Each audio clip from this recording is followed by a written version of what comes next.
place. Some familiar and some are strange. Aloha Hawaii, this is Pokala Inui and you are listening to Hawaiian Potpourri on radio station KWAI 1080 on your AM dial.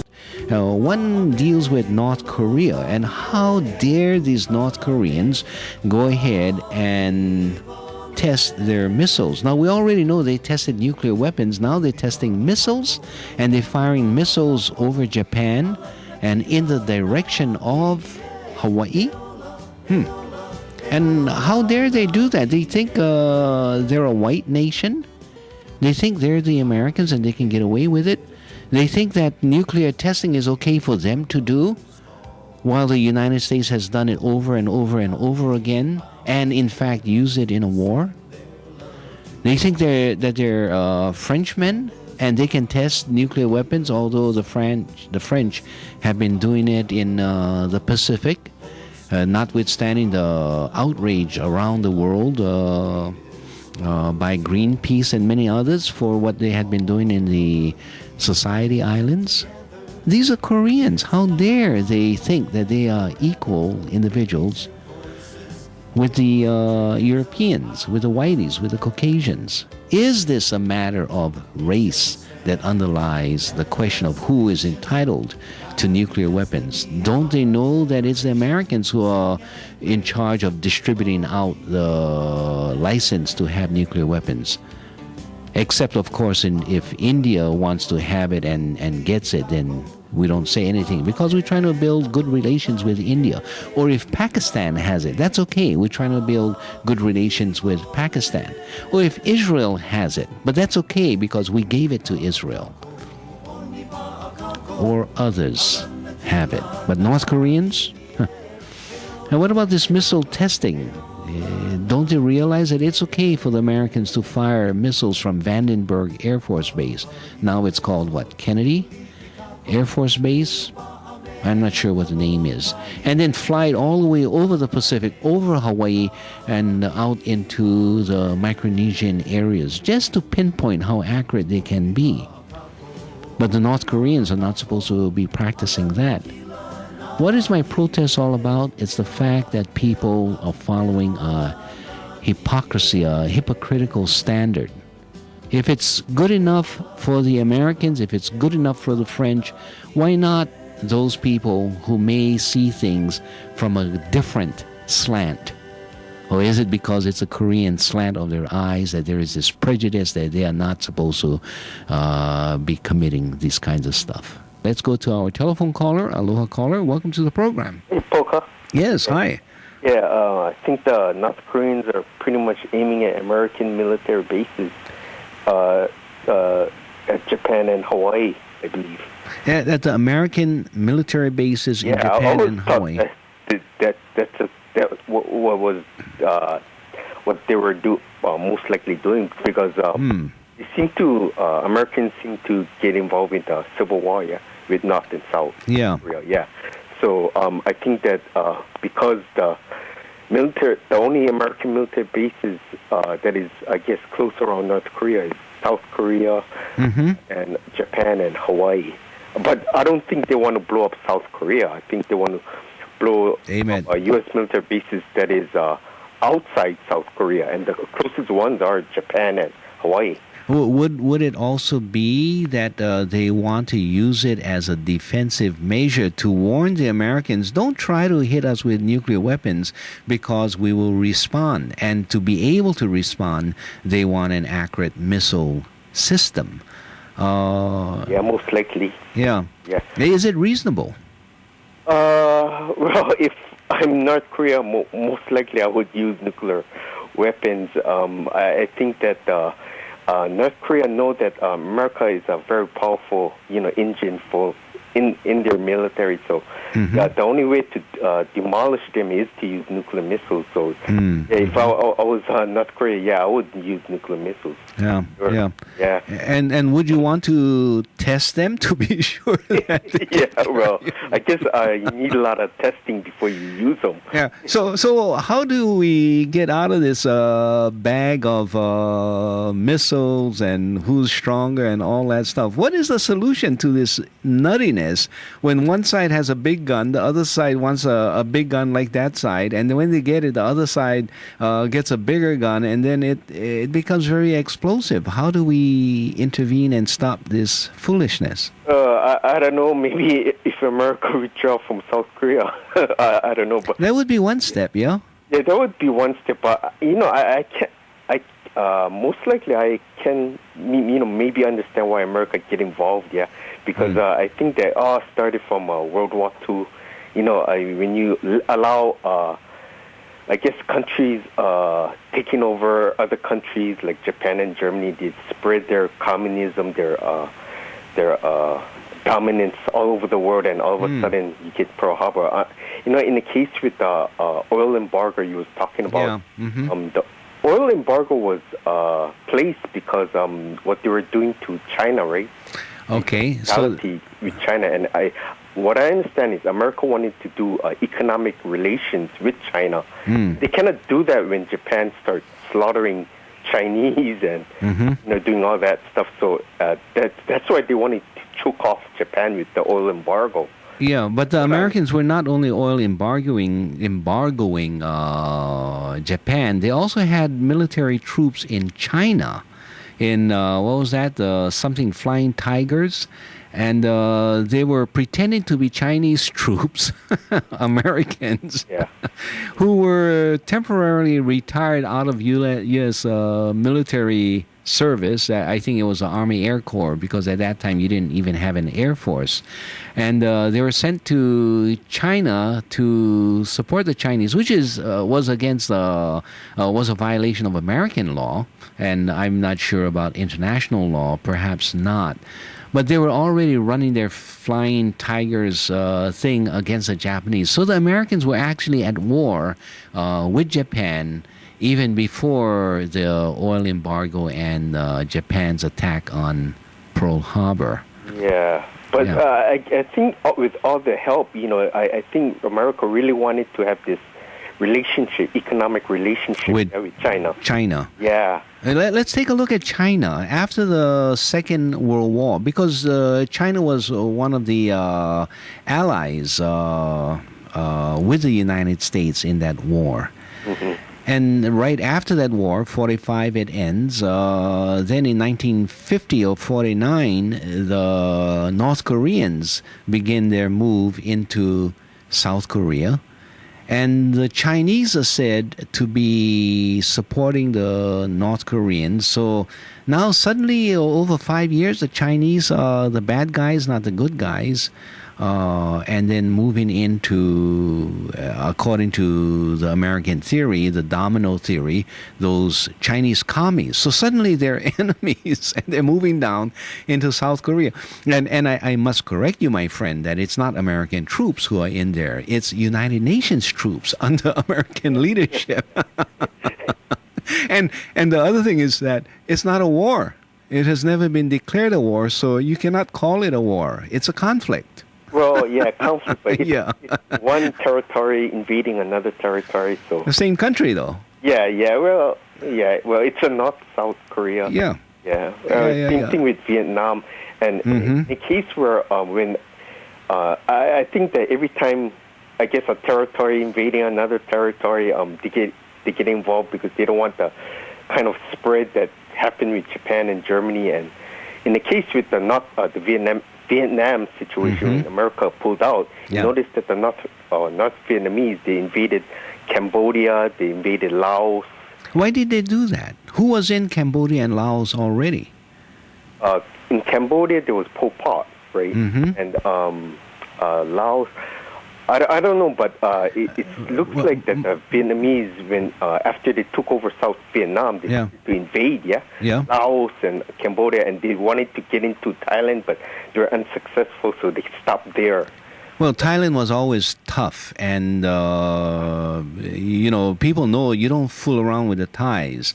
Yeah. Especially when they were in Vietnam, they were known as very vicious. Maybe not as vicious as the Fijians, because you never want to fool around with a Fijian soldier. But the Thais were also vicious. But the point is that in Laos and Cambodia, notwithstanding the American denial that they were in Laos and Cambodia, they were certainly in these areas, and they were very much involved in flying into Laos and Cambodia. And many military personnel will admit that they had gone into Laos and Cambodia as well. I had a friend who just passed away.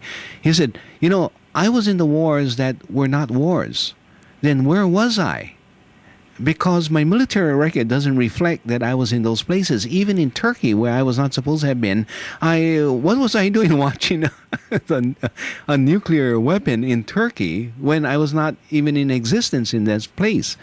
So the military has played around with personal records of many people because they were in places that they were not supposed to have been, and it's a grand denial by the U.S. Government. So yes, the North Vietnamese going into Laos and Cambodia, and they did clean up these places, not only of Pol Pot and others, but of Americans trying to get them out. So it seems to me that when the evacuation or the escape was made in South Vietnam, they also pulled out of these other areas.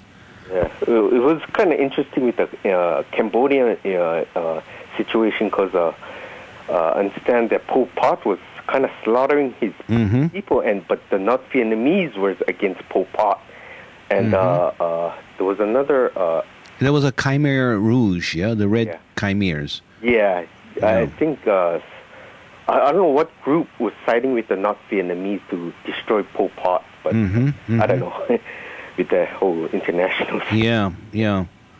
But yeah. And when you look at it, who was the more vicious groupings? Was it the United States in terms of the kind of destruction that was committed in those lands, or was it the North Vietnamese? Oh, I would say America. The way they recorded with the landscape bombings, pretty much I would say. Agent Orange and all that kind of stuff, burning, they had, America had all the weaponry, the powerful weapons, so destroying the whole landscape. So is it a lesson that whenever someone says, I come here to protect you, you watch out, because we don't know then who's going to protect us against you who have come here to protect us.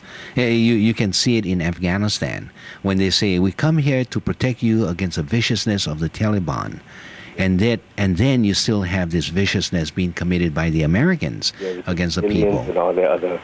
Or in Vietnam and other places. Is this a pattern that we need to learn not to trust? Yeah, I want to get back to the city officials that got arrested. Oh yeah, okay, the local issues. See, why do you distract me into I know. Because I always didn't quite understand about the drug smuggling in the prisons. Yeah, and the cost of drugs. Yeah, it's very expensive, and I just kind of wonder how the prisoners are purchasing it. So because I don't think prisoners got that kind of money. Yeah, that kind of money to purchase. Well, when they're in prison, but when they call auntie so-and-so, or when they call a cousin, go sell a car and take the money and give it to so-and-so. And so you have the exchange being done outside. And telephone calls are available in the prison. So to leave messages or whenever you have visits in the compound on weekends or whenever visitation is permitted, you can have this kind of exchange goes on. Yeah, but if you're smuggling, you have to pay the people who smuggle. Well, you bring in the materials in, but the payment is not done inside. The payment can be done on the outside. Yeah. I also understand there's bartering going on between the prisoners too, yeah? I'm sure there is, yeah. Expensive products being traded with expensive products, so... Yeah. Oh, I don't know about that kind of bartering of expensive products, like televisions or things like that. Television or drugs. Well, the last time I talked to my client, who was there maybe about a year and a half ago. He says, and he was held there for about maybe a month.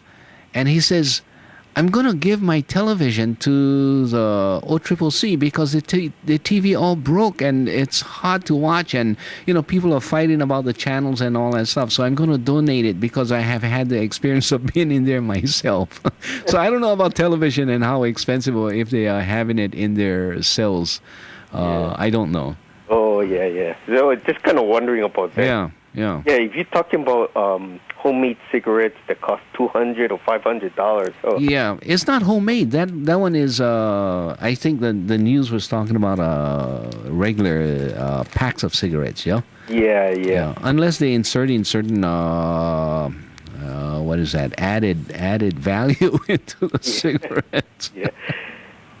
And I also understand that some of the work that prisoners do, they do get paid, but they don't get paid their wages are very small. Yeah. I think like $2 an hour or something like that. And why is that? Is that a violation of wage and labor laws? Not too sure because they're in a different situation. They're prisoners.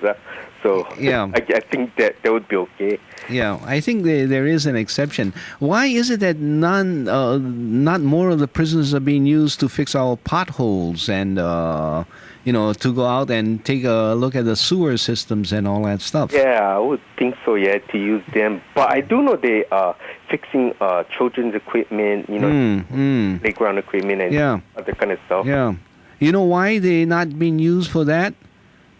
Because they're swimming. Yeah, they're swimming on the beach, yeah. What the hell? Yeah, what the hell is going on? Yeah. They're busy swimming. You cannot interrupt there. 3 hours of work and 3 hours playtime, yeah? Equal up. No, but I don't know. My understanding is that the reason they are not used for potholes and fixing highways and sewers and all this stuff is because unions are stepping in. And the unions are saying, hey, wait a minute, that's our job. You cannot use the prisoners and do our job. Yeah. Yeah, they can go clean grass in that outer area. We don't mind that because they're swimming half of the time. Half of the time, yeah, they're doing it. Plague. Let me make a special invitation. If you're a prisoner and you're in either Halava or OCCC, you're listening to the program, and if you can get to a telephone, give me a call and tell me about what's going on in the prisons. We really like to know what's going on with the drugs and all that other stuff. Yeah, you don't need to identify yourself. Yeah. 524-1080, that's our telephone number here. But go ahead. What else did you have comments on? Oh, actually, I have a lot of stuff need to comment about the rail and all other stuff. Okay, take your time, one at a time. Oh, you get other callers? No, not yet. When we do, I'm just going to cut you off. No, I won't. Well, I'm a student, at LCC. Yeah, so I'm in English 100. Mm-hmm. And that's the toughest course. Yeah, one of the toughest. Yeah, we got to do essays every week. And, wow. Anyway, we're doing this coming essay that our assignment is a position paper. After I read the whole essay to him, he said that my essay was a lot of ranting. Ranting and I shouldn't be calling names and that kind of stuff. And he said because it's an academic type essay, and I got to be professional. Yeah, you are in college, you're in English 100, and you have to follow pretty much the rules on the essay. But what I understand is that when it comes down to calling names, as long as it's not derogatory or inferior, I would say that it would be allowable in my essay. But to him it wasn't okay because I referred to the rail as an iron horse, and he didn't quite like that name, Iron Horse. Okay. And he said that that name is inappropriate. You shouldn't be calling name. It's an academic essay and stuff like that. So I don't know. It depends on who or what writing consultant is reading my essay. But I don't think the Iron Horse would be something like a derogatory or inferior name. Yeah. So I talked to my instructor about it, and she said it was okay. to use their name. But yeah, I thought that was kind of interesting. But like certain words like monstrosity, I gotta maybe take it out.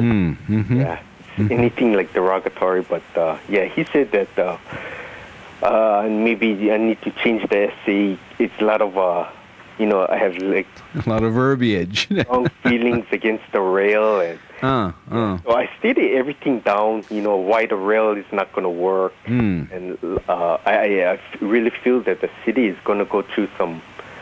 We're most likely going to be bankrupt, because there's not going to be enough riders riding the rail.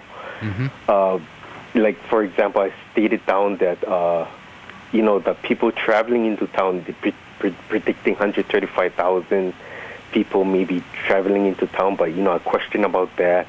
I say, where's the jobs going to be in Honolulu? I don't know where in Honolulu they're going to create 135,000 jobs. Economic growth is in Kapolei, not Honolulu, right? And then another thing is about the UH Manoa students. I don't think there's going to be an increase of Manoa students traveling into Honolulu because if UH West Oahu gets built in Kapolei, you're not going to have that much UH Manoa traveling into town. And another thing is about shopping at Ala Moana Shopping Center. I don't think a lot of people from the west side is shopping at Ala Moana because you have all the big box stores more on the west side, right? At Kapolei, yeah. So I really the rail is going to really bankrupt our city. Yeah, and I stated that, and a lot, like a lot of things, and then I ended my essay with saying that this island is not stable for an iron horse, and it is not to be galloped on to financial destruction. So I ended the essay with that. But I think it's my opinion is that it's appropriate when you pick up one imagery and you are consistent and you stay with it to develop the theme. I would be more concerned about your factual basis, the citing of appropriate authority, rather than just listening to a politician or someone else who makes a claim, but having it grounded in a factual basis, some studies being taken. The other thing that I would watch for is ask yourself, who is the audience and what is the purpose of the writing? Because some people will write from a government writing approach. So it's all very factual. You screw this screw into that piece of metal, and then from there you connect it here and there. So it's very technical governmental writing. At other purpose, the writing is to promote a particular position so that you can use more flowery words, but you still have to connect it to some foundation, some basis. So I don't think the iron horse imagery is wrong if you have it well developed. Yeah, well, I understand that. Well, this type of essay is an academic type of essay, and you have to find sources. But as long as you find 3 sources, your essay would be good. So my 3 sources is the solutions to the traffic problem. One of my solutions was to build a 3rd city in central Oahu. In that case, that would take care of a lot of the government employees on the west side and north shore. So the 2nd city and 3rd city would pretty much take care of all of the government workers, and there would be less government workers traveling into town. That was. So in essence, what you're saying is that let's try to make a greater effort of putting the jobs closer to the populations. Yeah. Okay. To the west side, mostly on the west. Excellent. The other one was the high technology to the new homes that's possibly going to build in Kapolei. And so in the case with the government employees, they don't have to travel into town. They stay at home and working on their computers, doing their government duties and stuff. That was and I got sources for those and that kind of stuff. But okay. Well, I wanted to also add in something. Well, before you do, I got to take a very brief pause. So hang on a minute. Let me. Usually I pause by having some music in the background because I'm afraid of being quiet and dead air. Okay. So this is the pause. you know what I'm doing is I'm trying to record every half-hour programs. So when it comes to about half hour, I gotta play some music. What is the tape or video? I'm videotaping it, and I'm also audio recording it. And so when I videotape, it's going to go on either Olelo television or on on the internet. So I have an internet space, and so I'm trying to record this so that other people who may not get up in time or hard to reach this particular radio station, they can just go onto the internet and pick up these discussions. Yeah. Okay, so anyway, the background music was Kimo Hula from Brother.